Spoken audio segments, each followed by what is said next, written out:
tension in the conference room was palpable, thick enough to catch in your throat. It was day 2 of the International Sovereignty and Resource Security Summit in Brussels, a gathering already marked by awkward silences and veiled provocations. But nothing could prepare the room for what was about to unfold. Ibrahim Traoré, president of Burkina Faso, sat quietly at the far end of the polished oak table. His presence was intentional, subtle, almost minimalist. No entourage, no theatrics, just him, a leather folder, and a steady, unyielding gaze that had already unsettled more than a few delegates. At the opposite end sat J.D. Vance, junior U.S. Senator from Ohio, newly emerged as a prominent voice in American foreign policy. He had come to Brussels with a singular mission: defend American interests and contain the surge of African nationalism, especially the kind embodied by leaders like Traoré. The room was full: diplomats, heads of state, economists, military strategists. Flags flanked the walls, translation headsets buzzed faintly, cameras blinked silently, broadcasting the summit to millions worldwide. The official topic: natural resource independence in the global south. The subtext: control. "I believe," said Vance, shifting his gaze toward Traoré, "that we must be honest about who deserves a seat at this table." His voice carried the confidence of someone used to receiving applause for such statements. "Some of us represent real institutions. Others represent noise, emotion, and chaos masquerading as revolution." He didn't name Traoré. He didn't need to. Uneasy laughter rippled across the room. A delegate from France sipped water needlessly. Someone from Canada fidgeted with a tablet. Even Traoré's interpreter hesitated, unsure how to render Vance's veiled insult. Traoré didn't flinch. His face betrayed nothing. His eyes locked on Vance like a sniper waiting for the wind to still. "Let me be more direct," Vance continued, turning fully toward him. "Some of us earn our place through democracy, systems, and merit. Others seize power by force and expect to be treated as equals. But sitting in this room doesn't make you one of us. You don't belong here." The words landed like a slap. Cameras zoomed in. Social media lit up. Traoré began trending within seconds. What followed was not a diplomatic silence. It was surgical. The room froze, waiting to see if Traoré would fold, flare up, or falter. Instead, he quietly opened his folder, removed a single sheet of paper, placed it before him, and looked directly at Vance. "Are you finished?" he asked softly. The words were low, but the tone, flint striking steel. No cough, no shuffle, no breath dared disturb the moment.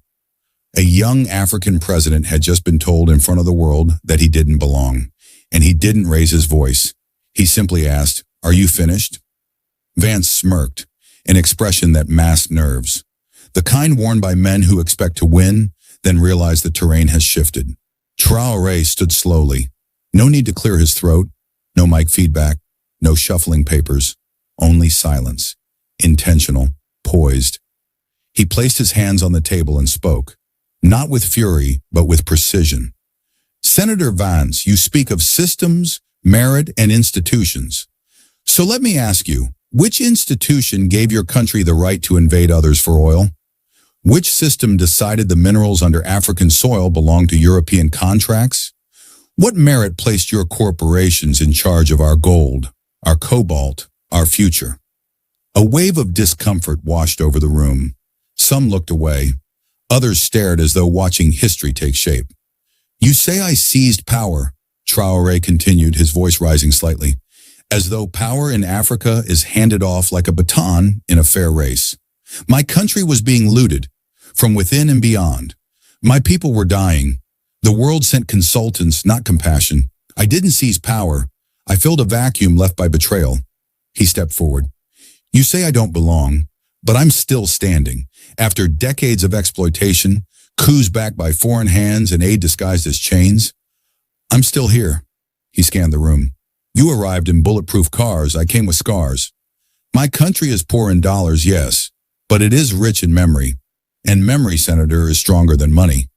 He tapped the document in front of him. "This is the mineral rights contract your administration pressured us to sign 2 months ago," he said, eyes locked on Vance. "We declined, and now I understand why that bothered you. Vance moved to interject, but the moderator subtly raised a hand. Let the president finish. And he wasn't close to finished. Traoré's hand rested on the document, but his words hit like detonations.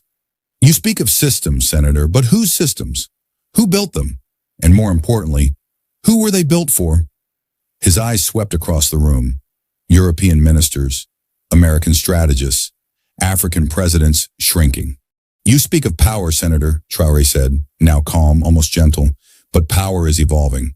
It used to come from armies, then from corporations, then from media. Now, it comes from clarity, from knowing who you are, what you stand for, and who you're willing to lose if it means keeping your soul. He scanned the room slowly, not for approval, but accountability. For decades, Africa has been summoned to rooms like this only to be lectured, called corrupt, warned about China, schooled on debt and democracy.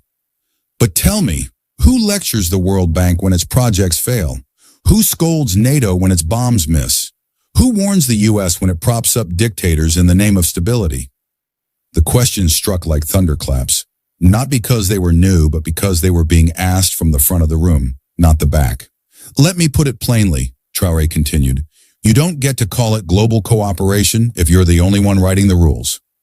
And you certainly don't get to define legitimacy when your legacy is built on colonization, resource theft, and strategic silence.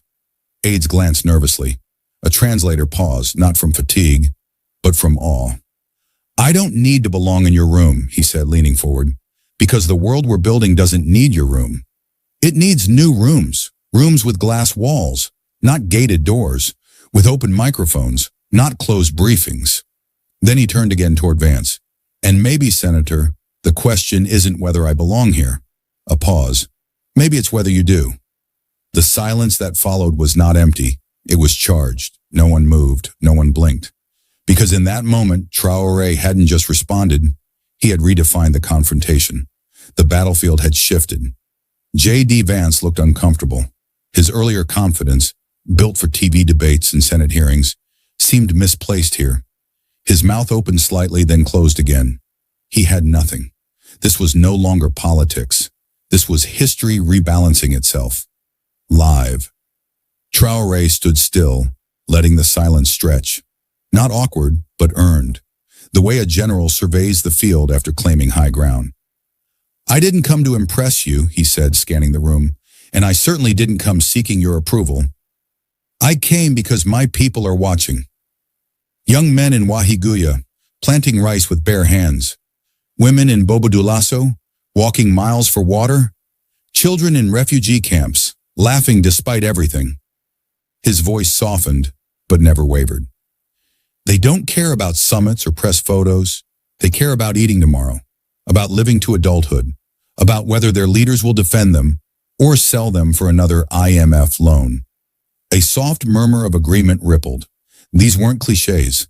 They were truths. Then Vance tried to re-enter the conversation. Mr. President, he said cautiously, I don't question your passion, but isolation from international institutions will only deepen your country's hardship. Traoré turned toward him, sharp, surgical. And if you think dependence is development, Senator, maybe the hardship isn't mine. It's your definition of progress. He let it sink. For 60 years, we've been told to modernize, reform, comply. And what did we get? Interest payments, resource theft, blame for poverty your systems created. He closed the folder he'd opened at the start. We're not asking for charity. We're demanding fairness. We're not turning away from the world. We're turning toward it, on our terms. It was no longer rebuttal. It was revolution.